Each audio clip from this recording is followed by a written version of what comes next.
আসসালামু আলাইকুম ওয়া রাহমাতুল্লাহ। সম্মানিত বন্ধুগণ, একবার সাহাবা একরাম রাদিয়াল্লাহু আনহু রাসূল সাল্লাল্লাহু আলাইহি ওয়াসাল্লামকে বলছেন, ইয়া রাসূলুল্লাহ, কাল কিয়ামতের ময়দানে কি আপনি আমাদের কথা মনে রাখবেন? রাসূল সাল্লাল্লাহু আলাইহি ওয়াসাল্লাম বলেছেন, হে সাহাবারা, আমি সবসময় আমি উম্মতের জন্য কাঁদবো।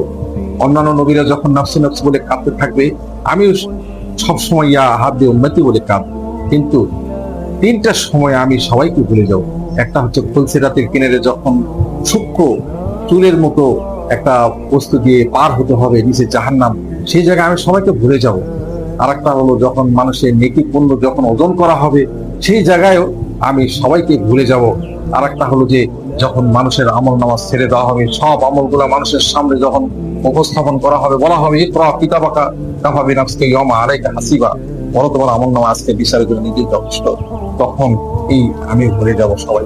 এই তিনটি জায়গায় রাসূল সবাইকে ভুলে যাবে। সম্মানিত ভাইরা, সেই দিনের কথা স্মরণ করে আমরা বেশি বেশি আমল করি। আল্লাহ আমাদের তৌফিক। আমি